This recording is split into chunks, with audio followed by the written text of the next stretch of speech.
Indore BRTS की design ने उगला सच।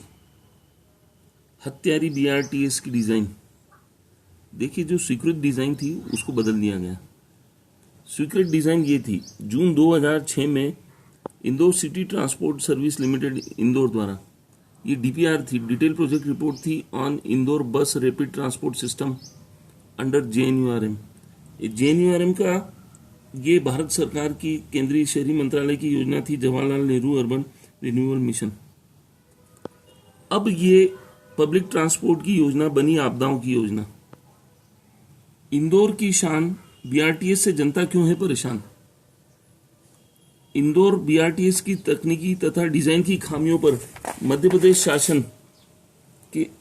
शासन झूठ क्यों बोल रहा है और मध्य प्रदेश शासन के झूठ को क्यों शह दे रहा है मध्य प्रदेश उच्च न्यायालय। ये डिजाइन थी, देखिए, ये इस डिजाइन को मूर्त रूप देना था और डिजाइन और किस तरीके से बीआरटीएस का बस स्टैंड बनना था, station, bus station for Indore smart. देखिए, ये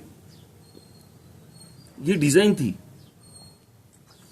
और ये हत्यारी डिजाइन थी, ऐसा मानना है। उन्होंने इसको बदल दिया, जबकि ये प्रस्तावित डिजाइन थी और स्वीकृत डिजाइन थी और उसको बदल दिया। अब इंदौर बीआरटीएस के लिए किसने और कैसे बदल हुई डिजाइन, ये महत्वपूर्ण प्रश्न है। प्रार्थी याचिका की लेटर पिटीशन जो थी, जनहित याचिका, पदेन संभायुक्त, उस समय के संभायुक्त है प्रभात पराशर, उन्होंने क्यों नहीं हाईकोर्ट में प्रेषित की। देखिए, उन्होंने जानबूझ के छुपाई थी। उसी आपत्ति जब मंगाई गई थी बीआरटीएस पे आज से 3 साल पहले, तो प्रार्थी आवेदक ने सुझाव और आपत्ति दोनों लगाई थी कि यह हत्यारी डिजाइन है। सिविल इंजीनियरिंग कर रहे छात्र अर्पिश पिता प्रभात भट्ट ने कैसे पकड़ी तकनीकी तथा डिजाइन की खामियां। उसने एग्रीमेंट को पकड़ा।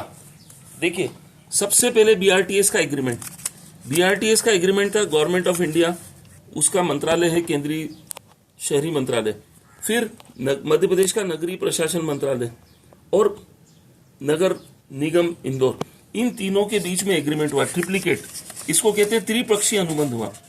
इस त्रिपक्षीय अनुबंध को मूर्त रूप देना था और उसको इस तरीके से एग्रीमेंट था। देखिए, सिग्नेचर्स देख लीजिए आप, for government of India, for government of Madhya Pradesh और for municipal corporation of Indore. उस समय कमिश्नर ने इस पे हस्ताक्षर किए और जब ये मूल योजना थी बीआरटीएस की, ये ट्रिप्लिकेट एग्रीमेंट है, त्रिपक्षीय अनुबंध, अगर इसका मध्य प्रदेश उच्च न्यायालय अध्ययन करे और डिजाइन का, स्वीकृत डिजाइन का अध्ययन करे, तो फिर इसमें बदलाव कर हत्यारी बीआरटीएस की डिजाइन कैसे मूर्त रूप दे दी गई।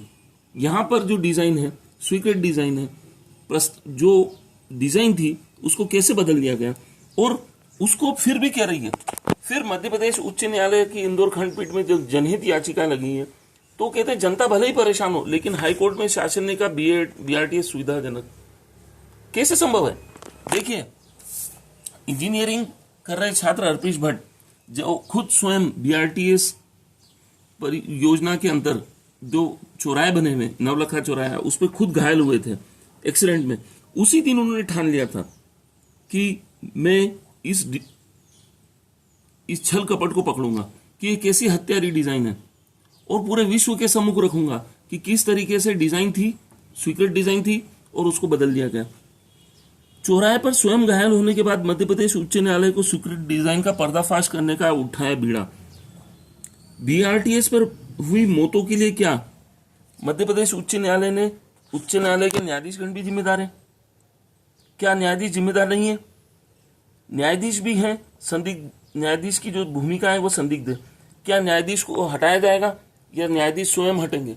वो कह रहे हैं कि जनता झूठ बोलती है और मध्य प्रदेश शासन सच बोलता है। क्या कभी शासन सच बोलता है? जनता के लिए बनाई योजना थी, ये पब्लिक ट्रांसपोर्ट योजना थी, तो हाईकोर्ट को जनता का हित देखना चाहिए, ना कि शासन का हित। शासन झूठ बोलता है। अगर शासन में हिम्मत है तो वो स्वीकृत डिजाइन सामने लाए हाईकोर्ट में, दूध का दूध पानी का पानी हो जाएगा। लेकिन नहीं, न्यायाधीश जानबूझकर इसको टालम टोल कर रहे हैं। अगर ये न्यायाधीश रहते हैं तो इंदौर स्मार्ट सिटी को भी लगेगा ग्रहण और पलीता। खुला चैलेंज है, इंदौर स्मार्ट सिटी जो योजना है उसको पलीता लगाया जाएगा, और पलीता लगाया जाएगा और उस पलीता के जिम्मेदार यही न्यायाधीश रहेंगे, क्योंकि कई जनहित याचिकाएं लग जाएंगी। मेरी लेटर पिटीशन याचिका केंद्र सरकार ने स्वीकार करी है, प्रधानमंत्री कार्यालय ने स्वीकार की है कि ये स्मार्ट सिटी योजना गलत है। जहां जहां पब्लिक ट्रांसपोर्ट योजना बनाई गई BRTS, वहां स्मार्ट सिटी योजना नहीं बननी चाहिए। और देखिए, ये अनुबंध हुआ था 23 मार्च 2006 को, त्रिपक्षीय अनुबंध हुआ था। भारत सरकार के केंद्रीय शहरी मंत्रालय ने इसको प्रपोज किया था। और नगर निगम इंदौर के 2 हथियार थे, भ्रष्टाचारी हथियार, एक IDA इंदौर डेवलपमेंट अथॉरिटी और एक ICTCL Indore city transport service limited.